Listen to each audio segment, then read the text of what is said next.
Eleanor held her Winchester 1873 steady. The cold steel was a familiar weight in her steady hands. She stood in the deep, ink-black shadows of her kitchen. The floorboards didn't creak under her boots. She had learned how to move silently in a house built on grief. A man was standing by the pantry. The moonlight carved a pale line across his tattered coat. He clutched a freshly baked loaf of sourdough to his chest. Another loaf was stuffed into his worn, dusty vest. His clothes were thick with the red, suffocating dust of the Arizona Territory. He didn't look like the outlaws who rode with the Clanton gang. He didn't have the swagger of a man looking for a fight. "Drop the bread," Eleanor commanded. Her voice was a sharp blade in the silence. It did not shake. The man froze. He didn't reach for a holster. He looked like a trapped animal waiting for the final blow. His hands were scarred. They were burned by sun and labor. Years of repairing fences, breaking horses, and working stubborn ground had swollen his knuckles. But his eyes were the thing that stopped Eleanor's breath. They weren't filled with the heat of anger. They were filled with a hollow, bottomless, aching hunger. Eleanor's finger hesitated on the cold trigger. She had seen that look before. "Put it on the table," she said. Her heart hammered a frantic rhythm against her ribs. The stranger moved with agonizing slowness. His joints creaked like an old gate in a windstorm. He didn't reach for a hidden knife. He didn't try to bolt for the porch. He simply lowered his head in a gesture of total defeat. "I am sorry, ma'am," he whispered. His voice was dry, raspy, and broken. "I have never stolen a thing in my 40 years of life." Eleanor kept the rifle leveled to the center of his chest. In 1881, the Arizona Territory was a furnace of violence. The tension between the Earps and the cowboys was reaching its breaking point. Every shadow held a potential threat. "Then why start now?" she asked. She searched his face for the flicker of a lie. The man looked toward the dark, lonely road outside. The Dragoon Mountains were jagged black silhouettes against a bruising sky. "My children haven't eaten in 2 days," he said. The words were simple and devastating. They hit Eleanor harder than a lead bullet. The silence in the kitchen became heavy enough to drown in. Eleanor had lived on the Azure Sky Ranch for 10 long years. She had seen the silver boom bring rivers of wealth to Tombstone. She had also seen it leave men as hollowed-out beggars on Allen Street. She was a widow who had held this ranch alone for 2 years. She knew the difference between a predator and a victim. His coat was literally falling apart at the seams. The stitches were uneven, clumsy, and desperate. They looked like they were sewn by the small hands of a child. "Where are they?" Eleanor asked. Her tone softened by a fraction. But the Winchester remained up. In the West, mercy was often a death sentence. "In a wagon with a broken axle," he replied. "Less than a mile down the dry creek bed." He swallowed hard. His Adam's apple bobbed in his throat. "My mule died 3 miles back near the San Pedro. My wife, she didn't survive the trip from New Mexico. She's buried under a pile of stones near the border." Eleanor felt a sharp, familiar pang of grief in her gut. She knew the exact weight of those stones. She knew the silence of a house that had grown too large for one person. She didn't put the gun down yet. She moved toward the window with the grace of a mountain lion. A flash of lightning lit up the dry wash in the distance. The clouds were a deep, bruised purple color. "If you are lying, the sheriff will find your body in the brush," she warned. "I understand," the man said. His voice was barely a whisper over the rising wind. "But if you're telling the truth, they can't stay in that wash. The rains in these hills are not just water. They turn into walls of mud and rolling stone." The stranger's eyes widened with a sudden, sharp terror. He was a man from the plains. He didn't know the treachery of a desert flash flood. His name was Gideon. He was a rancher from Texas who had chased a silver dream. He had watched his cattle die and his grass turn to ash. He had traveled hundreds of miles on a promise of work. But the Arizona land had taken his wife and his pride. Eleanor lowered the rifle just an inch. The atmosphere in the room shifted from ice to a fragile thaw. "Take your hands out of your pockets." He obeyed her immediately. His palms were empty, calloused, and shaking. She leaned the Winchester against the heavy oak table. She kept it within reach. She was a woman of faith, but she wasn't a fool. She grabbed a wicker basket from the counter. She moved with the quiet efficiency of a woman used to work. She packed the sourdough bread he had tried to steal. She added thick strips of salted dried beef. She added a large wedge of sharp yellow cheese. She even tucked in a jar of her precious preserved peaches. Gideon stared at the basket like it was a holy apparition. "I will work for every crumb of this," he vowed. His voice found a new iron strength. "I can mend your fences. I can fix your leaking roof. I can break horses and dig a well deeper than hell." Eleanor looked around her immaculate, empty kitchen. For 2 years, the azure sky had been a beautiful tomb. Her husband Arthur had built a considerable fortune in the silver mines, but he died in a tunnel collapse while inspecting one of the Lucky Cuss workings. He left her with more wealth than she could ever spend, but he also left her with a heart full of cold, echoing silence. She handed the heavy basket to Gideon. Their fingers brushed for a fleeting second. His skin felt like sun-scorched sandpaper. Heavy rain began to drum a frantic beat against the tin roof. "Go get them," she said. "Bring your children, too." Gideon stood there in a state of total shock. The world had been a cruel master to him for so long. "Ma'am? You mean inside?" "The creek will be a raging river in an hour," she said. "I have 3 empty rooms upstairs. They haven't heard a footstep in years. Those children need a roof, not a canvas wagon." "You don't know me," he reminded her. He was a man of integrity, even in his ruin. "I know what hunger looks like in a man's eyes," she replied, "and I know a man who hides bread for his children is worth saving." Gideon's eyes filled with hot, sudden tears. He turned his face away so she wouldn't see his shame. Eleanor pulled open the heavy front door.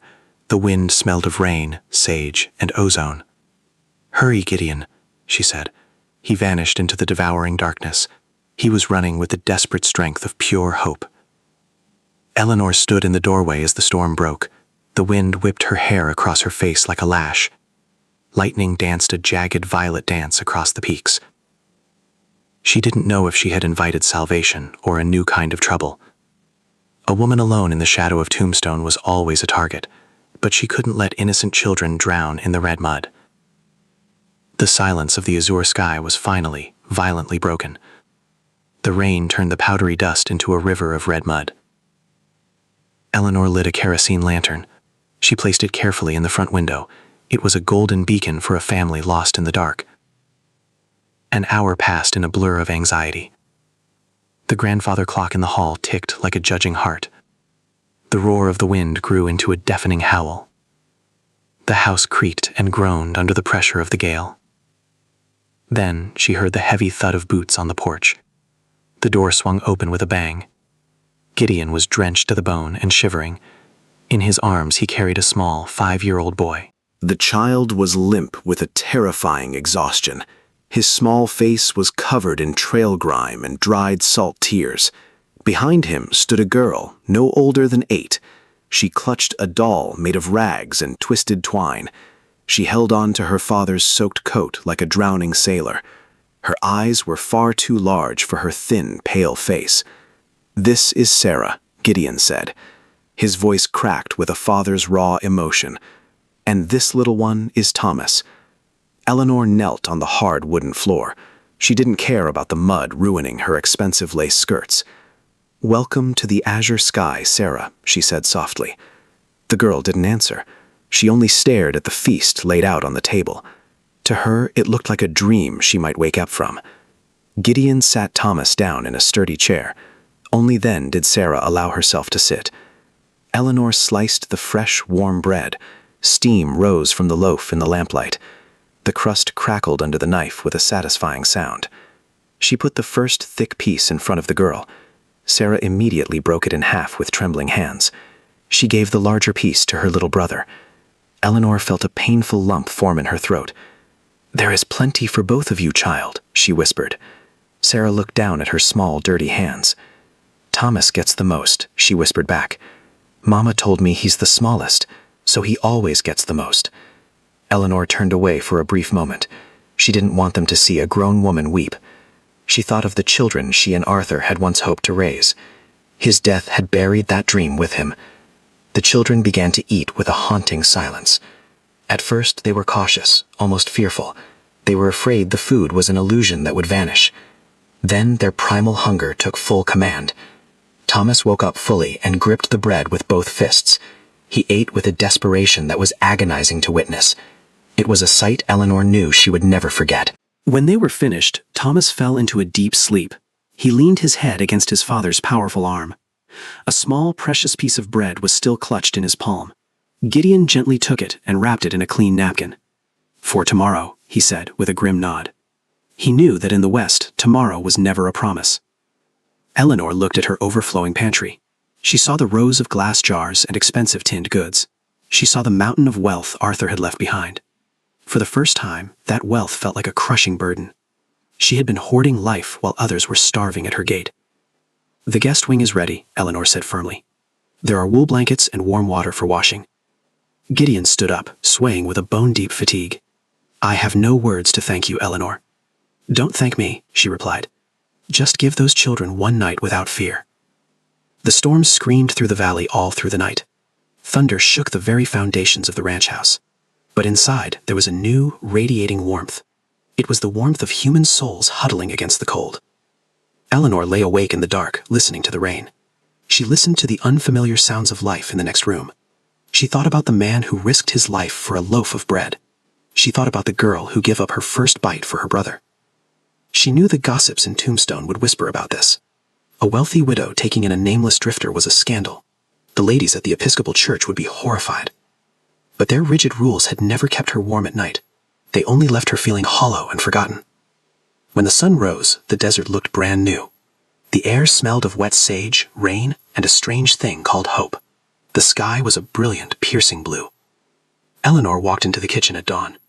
A fire was already roaring and crackling in the cast-iron stove. The room smelled of strong coffee and cedar wood. Gideon was there, his face still smudged with soot. He had already chopped a neat stack of firewood. He had stacked it with a carpenter's perfect precision. He was paying his debt with the only currency he had left. Sarah was helping her little brother eat a bowl of porridge. "You didn't have to start so early, Gideon," Eleanor said. He turned to her with a look of fierce determination. "I told you I would earn our keep," he said. "The roof needs patching before the next clouds roll in. The east fence is sagging toward the creek bed." Eleanor smiled, a real, genuine smile. It felt strange and heavy on her face after so long. "It seems I have hired a foreman," she joked. Gideon didn't smile back immediately. Life had taught him that happiness was a fleeting guest. "I am not a man for charity, Eleanor," he said firmly. "I will give you an honest day's work for every crust of bread." Weeks turned into a long, golden month. The Azure Sky Ranch began to breathe again. Gideon fixed things Eleanor hadn't even noticed were broken. He brought a new energy to the quiet stables.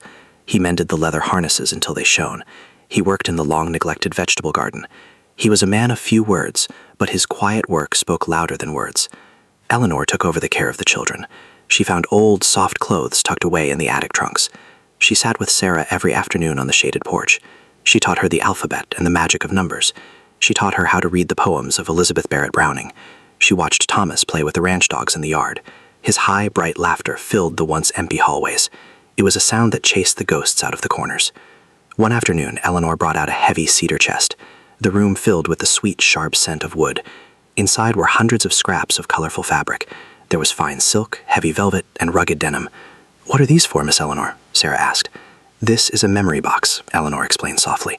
"In the West, we remember our history through stories. This blue ribbon is from the day I married my Arthur. This rough wool was from my father's favorite coat." She sat on the floor, eye to eye with the young girl. "I am going to teach you how to make a quilt, Sarah. It's how we tell our stories when the words are too hard to say." As they sewed, Sarah finally started to talk about the trail.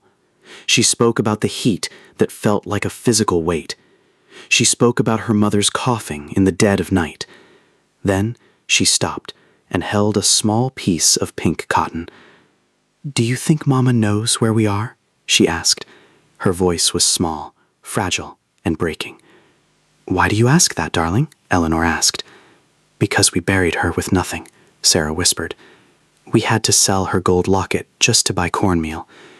She's all alone in the red dirt with no marker." Eleanor took the pink fabric from the girl's hand. She placed it back in Sarah's palm and closed her fingers over it. "Then we will sew this piece into the very center of the quilt," she said. "Every time you wrap yourself in it, you'll be wrapped in her love." Sarah finally broke down and sobbed against Eleanor's shoulder. Eleanor held her until the sun dipped behind the mountains. In that moment, Eleanor realized a profound truth. She wasn't just saving these children from the desert. They were saving her from the slow death of loneliness. They were giving her a reason to look at the horizon. But the world outside the ranch was still cold and hungry. Tombstone was a town built on the foundation of greed. A man named Silas Miller was watching the ranch from afar. Miller was a land speculator with a heart made of caliche. He had wanted the azure sky for 10 long years. He wanted the water rights and the hidden silver veins. He had tried to bully Arthur when he was alive, but Arthur was a man of iron who wouldn't bend. Now Miller saw only a widow and a nameless drifter. He thought they were an easy target for his ambition. He began to spread poison throughout the town. He called Gideon a common criminal in the saloons. He said he was a thief who had seduced a grieving widow. He questioned Eleanor's moral character in the local papers. He wanted to isolate her, shame her, and make her flee. One day, Eleanor rode her buggy to the general store. The women of the church turned their backs as she passed. The merchant was slow to help her with her list. His eyes were cold, narrow, and judgmental. Eleanor felt the sharp sting of their collective rejection. But she didn't bow her head or quicken her pace. She had faced the death of her husband and the fury of the desert. She could face the whispers of small-minded people. But she was deeply worried about what this would do to Gideon. Pride was the only thing he had left, and Miller was stealing it. That evening, she found him in the dimly lit barn. He was cleaning a heavy harness by the light of a single lantern. "Gideon, the talk in town is turning dangerous," she said. He didn't look up from his work. "I know," he said, his voice flat and hard. "2 riders came to the front gate today while you were out. They called me a parasite, Eleanor. I should take the children and move on tonight. The ranch is in good shape now. You don't need me." Eleanor felt a cold, paralyzing dread in her chest. The thought of the house being silent again was unbearable. "And where would you go, Gideon?" she asked. "The silver mines are no place for a girl like Sarah." "I'll find work in Bisbee or Tucson," he insisted. "I won't let my name drag you down into the mud. You are a lady of status, and I'm just a man who broke into your kitchen." Eleanor stepped into the warm circle of his lantern light. "You were the man who brought life back to this house," she said. "Let them talk, Gideon. Their words have no power here. The only thing that matters is who stands by you in the storm. I have never been more sure of anything in my life." Gideon finally looked up and met her gaze. His eyes were full of a terrible pain and a sudden longing. He reached out and touched her cheek with a rough, scarred hand. "I don't deserve this kindness," he whispered. "Grace isn't about what a person deserves," she replied. "It's about what we need to survive this world." But Silas Miller didn't care about grace or survival. He only cared about the power of the deed in his hand. He went to the sheriff with a forged telegram. It claimed that Gideon was wanted for robbery in Texas. Sheriff John Behan was forced by his office to act. He had been a friend of Arthur's, but he was a man of the law. He rode out to the ranch on a blistering Tuesday afternoon. Eleanor met him at the gate with her Winchester in her hand. "Is there a legal reason for this intrusion, Sheriff?" Behan looked deeply uncomfortable under her stare. "Miller brought me a wire from the Rangers, Eleanor," he said. "He claims your hired man is a fugitive from justice." Eleanor's eyes flashed with a righteous, burning anger. "Silas Miller is a scavenger and a liar," she spat. "He wants my land because he's too weak to earn his own. Gideon has been here for months, working harder than any man I know. He has done more for this county than Miller ever will." Gideon stepped out from the shade of the porch.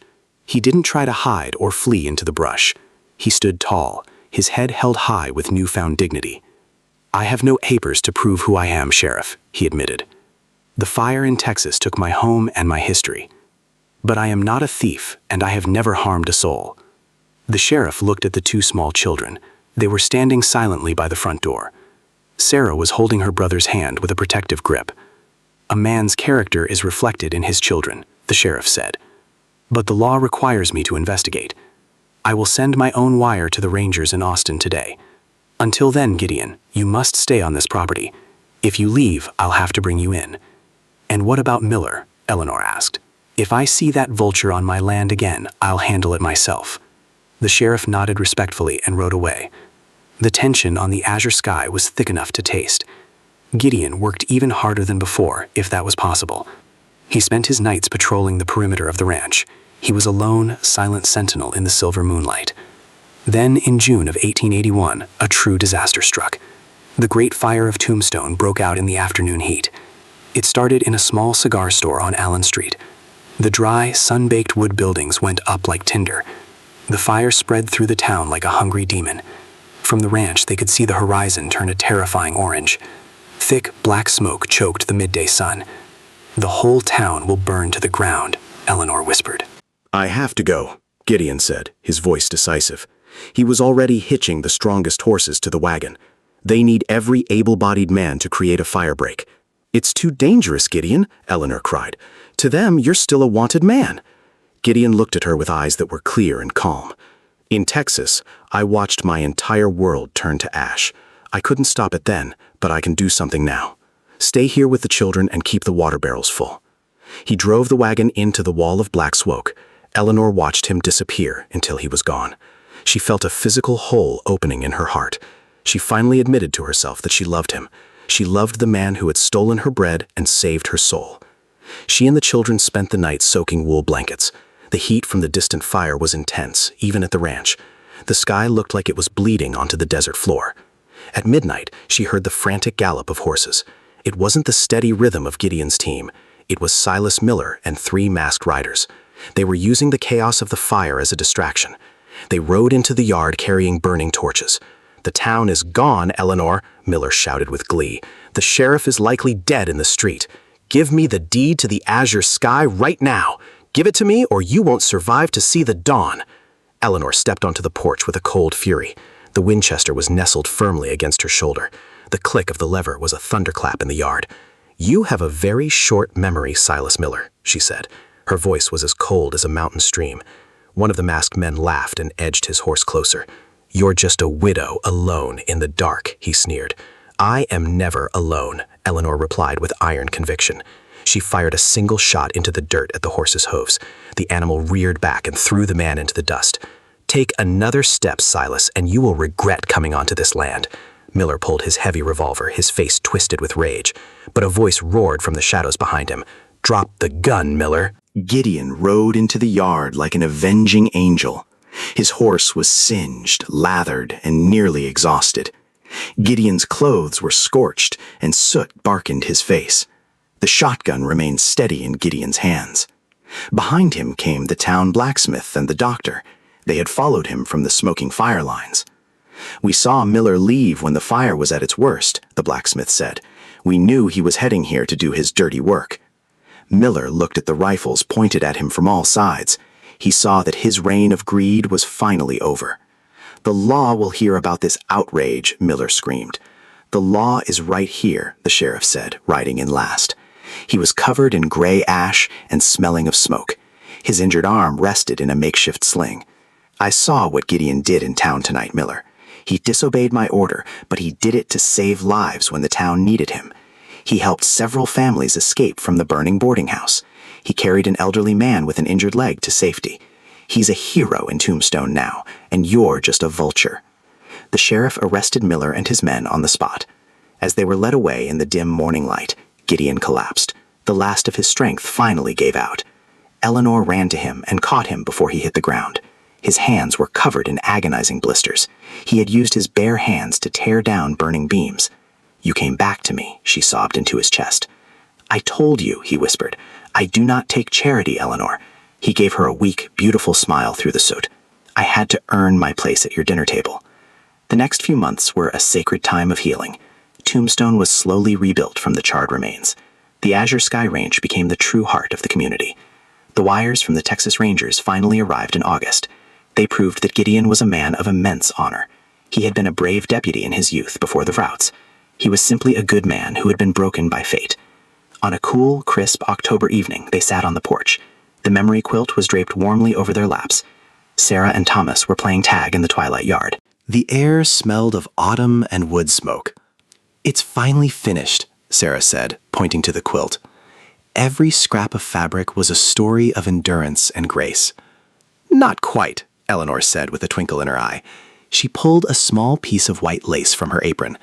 "This is for the new story we are starting together." Gideon took her hand in his and squeezed it gently. "I have no silver or gold to give you, Eleanor," he said. "I only have these hands and a heart that was once dead. But I want to stay here with you forever, as your husband, as the man who will protect this family with his life." Eleanor looked at the children and then at the man beside her. She realized that courage wasn't the absence of fear. It was a father stealing bread to keep his children alive. It was a widow opening her locked heart to a stranger.